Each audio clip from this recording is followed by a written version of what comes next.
Sir ఏం నచ్చింది sir సినిమాలో ఇప్పుడు కన్నడ చెప్పండి. నిజంగానే బాగుంది సార్. ఇద్దరు అరుస్తుండే కేకలేస్తుండే సార్. ఇంటర్వెల్ అయితే బ్లాస్ట్ అసలు. సార్ నేను ఎక్స్పెక్ట్ చేయాలి ఇంటర్వెల్. సార్ చాలా చీట్ చేస్తున్నాను అసలు. అయ్యో సార్. క్లైమాక్స్ కన్ఫ్యూజన్ కానీ సార్ చాలా బాగుంది. అంటే అది RA2లో కూడా మైండ్ ఉంది కదా సార్, కన్ఫ్యూజన్ ఇది అది కొద్దిగా మైండ్ లో అట్లా ఉంది. చాలా బాగుంది. నేను మా టీం అంతా వెళ్ళాం సార్, మేము 10-15 మెంబర్స్ వెళ్ళాం. అందరూ కూడా క్లైమాక్స్ చూసి కొట్టేసాడండి డైరెక్టర్ అన్నారు. క్లైమాక్స్ అయితే థియేటర్ లో గోల్ పెట్టారు.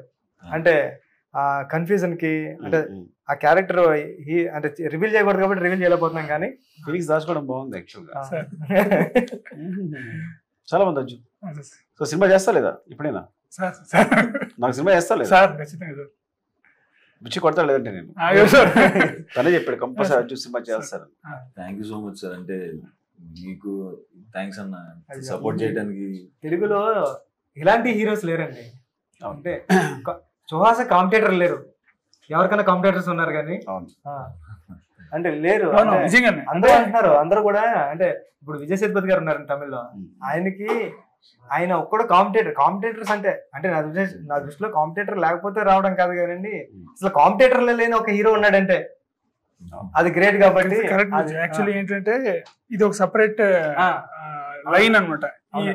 తను చూస్ చేసుకుంటున్న సబ్జెక్ట్స్ ప్రతిసారి డైరెక్టర్ క్రెడిట్ ఇస్తారు ఆయన, కానీ ఆ డిసిజన్ ఉంది కదా, ఆ స్ప్లిట్ సెకండ్ లో ఇప్పుడు కథ వినగానే చెప్పేస్తారు ఆయన, ఇది సూపర్. ఎంతసేపు ఇచ్చాను నరేషన్? అంటే ఆల్మోస్ట్ కంప్లీట్ నరేషన్ ఇచ్చాను. ఏదైతే సినిమా చేసామో ఆల్మోస్ట్ అదే ఇచ్చాను. ఆయన క్లైమాక్స్ కథ అయ్యింది, ఇట్లా ఎపిసోడ్ అవ్వగానే ఇది చేస్తున్నాం. అంటే అంత చిన్న గ్యాప్ లో ఆయన అంత ప్రాపర్ గా డిసిజన్ తీసుకుని ఇంకా సెకండ్ థాట్ ఉండదు అనమాట. ఇంకా అంటే ఆ డిసిజన్ తీసుకునే కెపాసిటీ ఉంది కదా, చాలా మందికి రాదు. అదైతే నేను గట్టిగా నమ్ముతా. ఆయన చెప్తా ఇక్కడ డైరెక్టర్ క్రెడిట్ ఇస్తారు, కానీ ఆ డిసిజన్ అనేది కదా ఒక డైరెక్టర్ ముందుకు తీసుకెళ్ళడం లేదు. బుచ్చి చెప్పినట్టు అంటే ఇప్పుడు నువ్వు చేసే సినిమా ఇంకెవరు చేయలేరు తెలుగులో. కరెక్ట్, అది ఒక సెపరేట్ స్పేస్ ఉంది. ఆ స్పేస్ ఎవ్వలేదు నువ్వు తప్ప. అది అదృష్టం. సో ఇంక నువ్వు చూస్ చేసిన సబ్జెక్ట్స్ కూడా చాలా చాలా బాగున్నాయి. Thank you.